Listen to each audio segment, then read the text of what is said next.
Hello, ladies and gentlemen, and a very warm welcome to Evolving Consciousness. I'm your host Purushottam, and in today's video, we are going to talk about removing your inner thorns. Now, this is just a symbolic representation, but before we go into the main crux of the video, let's talk about a story.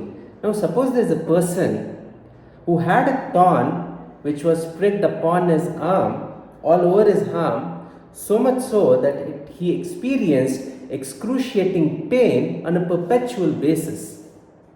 Now, this person was wandering across the forest, and every time he had to go inside, he had to venture into the branches of the forest, he had to go across the different trees which were very crowded. He used to rub his hand over those trees, and the pain would intensify. To protect himself from the pain, he sort of designed a costume, a sort of you can call it a thorn-proof costume, or a costume which helped them sort of prevent that pain. And he wore that costume and he sort of ventured across the forest. Now, the condition of his arm was such that he couldn't shake hands with anyone, he couldn't hug anyone. Because whenever he did that, he would feel pain, because the thorn was sort of creating that feeling of pain whenever it rubbed against any object. So he was on a conscious basis, on a continuous basis, making every attempt to sort of not give any kind of impact on that arm. And he did everything possible so that he could design the outside situations or the outside mechanisms in such a way that he avoided that pain. Probably some of you are already getting a little intuitive about the message which is about to come. It is beautifully said that the day I realized that changing myself is more important than changing the world. That is the day I realized how empowering changing myself is. Also, remember one beautiful aspect. There was a beautiful, hilarious story which I would like to bring in this context. There once lived a king, and the king was so opulent and so magnificent that the entire village where he had visited, they made sure that they had a lot of red carpets which were laid across, so that whenever the king moves across a place from a place to another place, he doesn't feel any obstructions, or his feet is not impeded by any obstructions. One of our intelligent people in the village says, "My dear king, why don't you just wear a pair of shoes, a pair of chappals, a pair of footwear?" Now, this example is a stark realization for each one of us. It gives a stark realization for each one of us. Because most of us are sort of avoiding the root cause of our day-to-day behavior. We try to mask, try to run away from the problems by sort of diverting our mind and always engaging in things which give us a momentary relief, a temporary relief. But essentially, the initial example which I gave of the person designing all kinds of mechanisms and devising ways through which he can sort of block the external discomfort so that it doesn't stimulate the inner thorn. Instead of that, the more intelligent way to approach it was to just remove the inner thorn. But the person did not choose to remove the inner thorn. Instead, he tried to make the world, he tried to design apparatus, devise ways such that external circumstances don't affect him. Isn't that a very crippled way to function? Sadly and unfortunately, most of us are functioning in this way. Most of us don't pay attention to those ancient wounds which have been lodged in our subconscious minds. Now, the funny part is, most of us think we are very happy, we are great in our lives. But there are only very few souls who are brave enough to look within. Now, you might be having a great life, but probably you don't know what's within you. Maybe the circumstances now are pleasing to you, but when life goes chaotic, that is when you realize what you truly are. In the book As a Man Thinketh by James Allen, there's a beautiful point wherein the author says circumstances reveals man to himself. It's not a coincidence that a person who looked like a godly personality to the outside world suddenly becomes a prisoner, suddenly is accused of a criminal offense, an offense which he had done. That's not possible. Probably the person who looked divine to the world was secretly harboring negativity within his consciousness, and when the right circumstances showed up, that particular thought process just came out of his consciousness and expressed in the physical world. Now, why am I talking about these aspects, right? Essentially, what I'm trying to portray or inviting you to consider is this. Most of us are not even aware of our inner thorns. We are not even aware of the ancient wounds. And how do I say this? Now, there's been a study which has proven that the number one reason for all kinds of addictions is a lot of psychological wounds. The number one reason why social media scrolling is become such an epidemic is because people want to distract themselves. People want to sort of avoid feeling the pain of their inner thoughts. So they want to distract their attention in social media, and they endlessly scroll throughout the different pages. Now, this can be a little difficult to digest for some of you because you haven't looked it through this lens. And how do you know whether you are someone who has a lot of ancient wounds in your subconscious? If you are someone who is hypersensitive, if you are someone who sort of makes a small issue a big issue, who sort of makes the most trivial issues the issues which are life threatening, you consider small, silly, trivial issues life threatening, you probably are deeply wounded. Though you look very jovial and happy to the world, you mask your pain through that smile. But if you are someone who's deeply sensitive, every small thing hurts you, probably there's a lot of healing work you need to work on. Probably there are a lot of inner thorns in your own consciousness which sort of has impeded you in every walk of your life. The number one reason people have so much of fear and self-sabotaging belief systems is because of these ancient wounds, is because of this tendency to not feel pain. But I want to give you a very basic analogy which everyone can relate with. Suppose you have an accident. Suppose you or me have an accident and our bone gets fractured, right? Let's say our bone gets fractured. Now, to fix the bone, we essentially need to go through a surgical process, a process of surgical intervention. Now, you can say that I don't want to go through a surgical intervention because it's painful and the after effects of that are going to be painful. But is that an excuse to live with a broken bone? Most of us are living and functioning decades of our life with broken bones of consciousness, which you probably are not even aware of. And this is what sort of impedes our growth in any dimension of our life. Now, this can be a bit of a shock for some of you, but this is the truth. This is an absolute truth which most of us don't want to face. We might always come up with mental justifications as to why this is not the case. But if you are someone who's deeply wounded from within, now I'm giving a lot of importance and emphasis on this point of within, because outwardly you might project yourself to be the most positive, to be the most jovial, to be the most cheerful person. But if you have the tendency to get hurt at the slightest of comments and feedback from others, then there is a lot of inner healing which that person needs to sort of do on himself. Because otherwise, his life sooner or later is going to be impeded with a lot of problems. Now, one thing is very evident, right? Nobody's life is going to be the same way.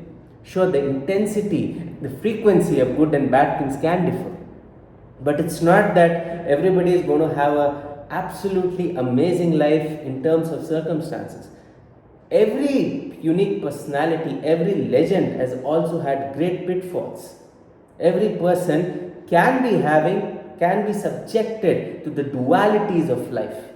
There can be times when everything is perfect, and there can be times when everything is chaotic. But the times which are chaotic, these are the times which reveal us to ourselves.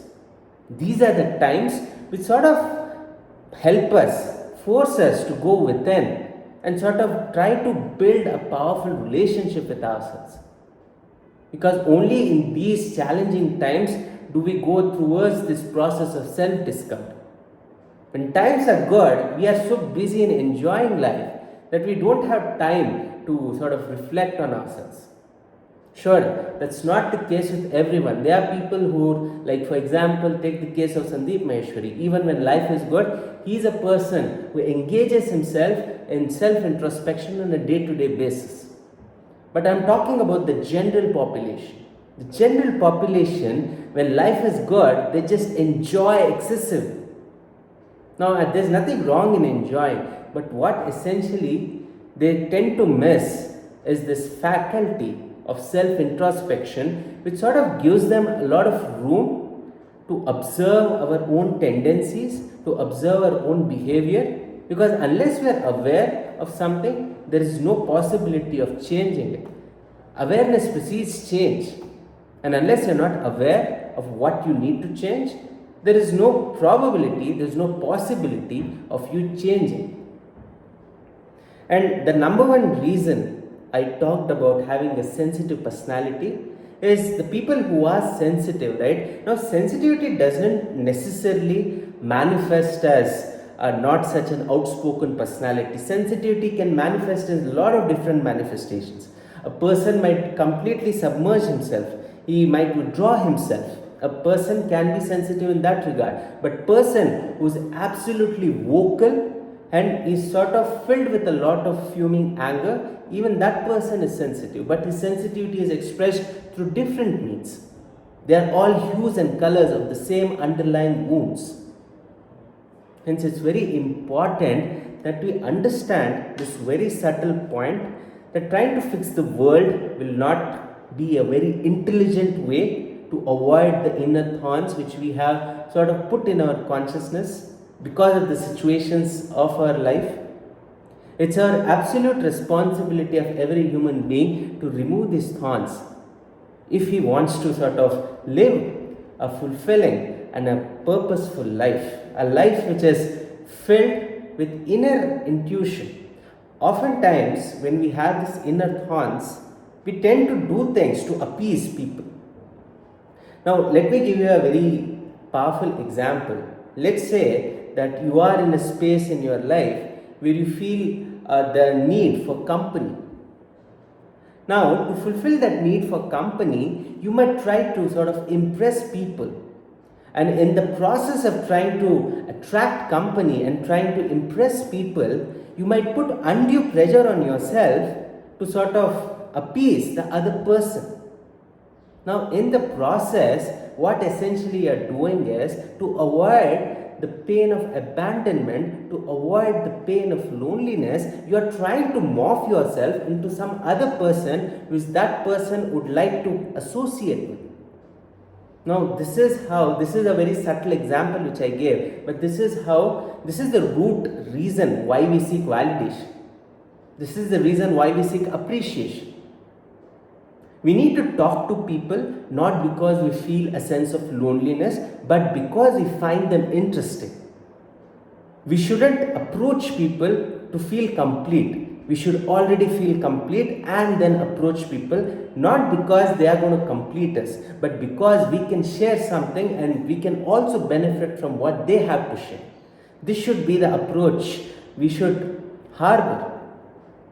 But this is not the case, right? We try to elevate our financial status, our professional status, not because we want to do that, but because we think doing that will sort of help me overcome this pain of not getting appreciated, not getting the due validation. And this is the most pathetic way to live. Because no matter how much you appease people, no matter how much you try to meet the standards which they seek, there's always going to come a point in your life, because the opinions of people are always going to fluctuate. Even the great celebrities, forget about human celebrities, even the great gods, if you take Lord Krishna, Lord Rama, even they had most toxic critics. They had a lot of critics. And they never focused their life on trying to appease people. They focused on their own improvement. They focused on their own purpose. And the reason I talked about this concept of removing our inner thorns, so that we avoid becoming like that person who's trying to devise apparatus costumes so that he doesn't feel the pain of those inner thorns. Instead, let's focus on attacking the root cause of the problem instead of distracting ourselves from the problem. Because most of us are doing this. We are sort of engaging in mindless entertainment, roaming around, loafing around here and there, so that we can get a temporary relief from the pain. Instead of facing the pain, instead of looking the pain in the eye, we want to avoid the pain. But we don't realize that the more we avoid the pain is actually increasing. And the next time, you probably need a more powerful stimulation to avoid the pain. Now, this is the root cause of all addictions. Now, addiction is not necessarily alcohol addiction or drug addiction. Addiction can also be of social media.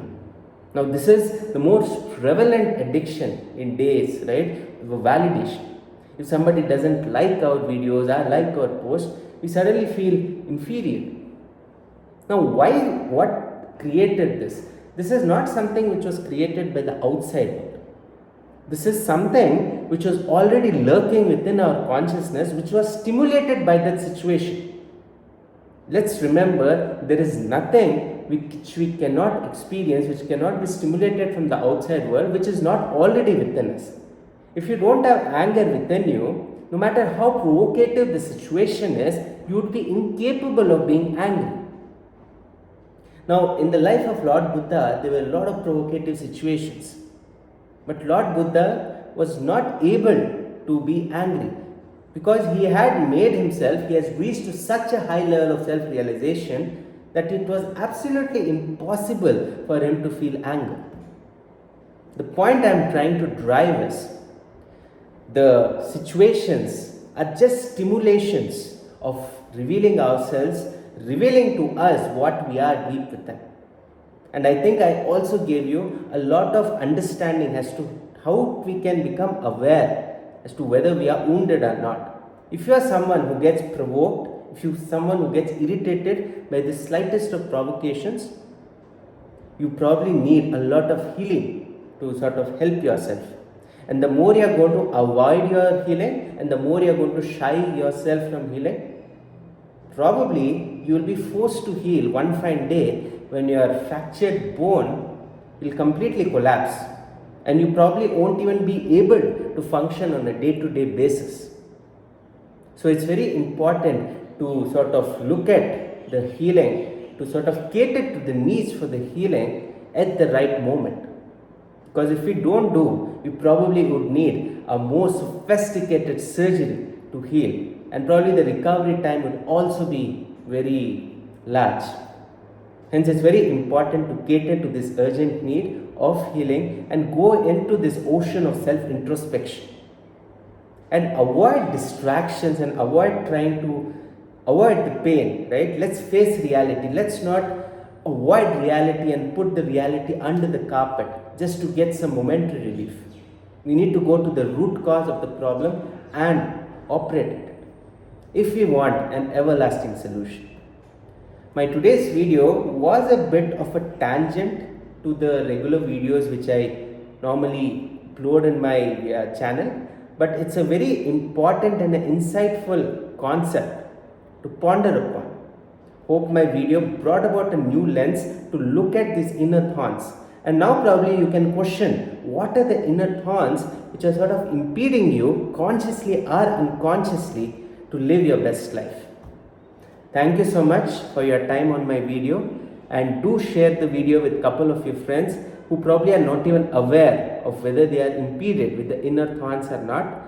And also do subscribe to my channel if you are enjoying the genre of content which I am creating on my channel. Also do give me your valuable feedback in the comment section of my video section, right? Comment section of my videos. Thank you so much, and I'll meet you in the next video. Bye.